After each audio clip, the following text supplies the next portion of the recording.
ಬಂಗಾರದ ನಾಡೆಂದೇ ಪ್ರಸಿದ್ಧಿ ಪಡೆದಿರುವ ಕೋಲಾರ ಜಿಲ್ಲೆ ತನ್ನದೇ ಆದ ವಿಶಿಷ್ಟ ಕೊಡುಗೆಗಳಿಂದ ಕರ್ನಾಟಕ ರಾಜ್ಯದ ಅಷ್ಟೂ ಜಿಲ್ಲೆಗಳಲ್ಲಿ ವಿಶೇಷ ಸ್ಥಾನ ಪಡೆದಿದೆ. ಬೆಟ್ಟಗಳ ನಡುವಿನ ದಾರಿಯಲ್ಲಿ ಸ್ವಾಗತಿಸುವ ಕೋಲಾರ ಜಿಲ್ಲೆಯು ಸಿಲ್ಕ್, ಮಿಲ್ಕ್ ಅಂಡ್ ಗೋಲ್ಡ್ ವಿಷಯಗಳಿಗೆ ಪ್ರಸಿದ್ಧಿಯಾಗಿರುವ ಲ್ಯಾಂಡ್ ಆಫ್ ಎಲ್ಡೊರಾಡೊ.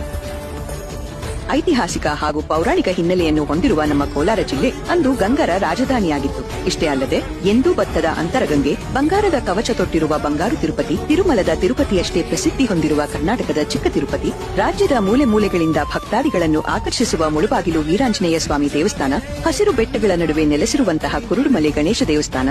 ಜಿಲ್ಲೆಗೆ ಹೆಸರು ಕೊಟ್ಟು ಜನರ ಕಷ್ಟಗಳನ್ನು ಪರಿಹರಿಸುತ್ತಿರುವ ಕೋಲಾರಮ್ಮ ದೇವಸ್ಥಾನ, ಶಿಲ್ಪಿಗಳ ಕೆತ್ತನೆಗೆ ಪ್ರಸಿದ್ಧಿ ಹೊಂದಿರುವ ಸೋಮೇಶ್ವರ ದೇವಾಲಯ, ಬೆರಳಿನ ದಂತಕತೆಗೆ ಹೆಸರುವಾಸಿಯಾಗಿರುವ ಸೀತಿ ಬೆಟ್ಟ, ಕೋಟಿ ಲಿಂಗಗಳನ್ನು ಮಡಿಲಲ್ಲಿ ಹೊತ್ತಿರುವಂತಹ ಕೋಟಿಲಿಂಗೇಶ್ವರ ದೇವಸ್ಥಾನ ಮುಂತಾದ ಪುರಾಣ ಪ್ರಸಿದ್ಧ ದೇವಾಲಯಗಳ ಜೊತೆಗೆ ರೈತರಿಗೆ ಬೆನ್ನೆಲುಬಾಗಿರುವಂತಹ ಯರಗೋಳ್ ಡ್ಯಾಂ, 120ಕ್ಕೂ ಹೆಚ್ಚು ಕೆರೆಗಳಿಗೆ ಜೀವ ಕೊಟ್ಟಂತಹ ಕೆಸಿ ವ್ಯಾಲಿ, ಮೊಹಲ್ಲಾ ಪಟ್ಟಣದ ನಾಡಿ ಮಿಡಿತವನ್ನು ಮಿಡಿಯುವ ಕ್ಲಾಕ್ ಟವರ್, ಏಷ್ಯಾದಲ್ಲೇ ಅತಿದೊಡ್ಡ ಚಿನ್ನದ ಗಣಿಯನ್ನು ಹೊಂದಿದ್ದ ಕೆಜಿಎಫ್, ಬಿಇಎಂಎಲ್, ಜಿಲ್ಲಾಧಿಕಾರಿಗಳ ಕಾರ್ಯಕಚೇರಿ ಹಾಗೂ ವಾಸಗೃಹ, ಬ್ರಿಟಿಷ್ ಕಾಲಘಟ್ಟದಲ್ಲಿ ನಿರ್ಮಿಸಿರುವಂತಹ ಡಿಸ್ಟ್ರಿಕ್ಟ್ ಜೈಲ್ ಮುಂತಾದ ಅನೇಕ ಆಕರ್ಷಣೀಯ ಧಾರ್ಮಿಕ ಕ್ಷೇತ್ರಗಳಷ್ಟೇ ಅಲ್ಲದೆ ಸಾಹಸಮಯ ಚಟುವಟಿಕೆಗಳ ರಮ್ಯ ಮನೋಹರ ತಾಣವಾಗಿ ದೂರದೂರಿನ ಪ್ರವಾಸಿಗರನ್ನು ಸ್ವರ್ಗಕ್ಕೆ ಆಕರ್ಷಿಸುವಂತೆ ಕೋಲಾರ ಜಿಲ್ಲೆ ಯಶಸ್ವಿಯಾಗಿದೆ.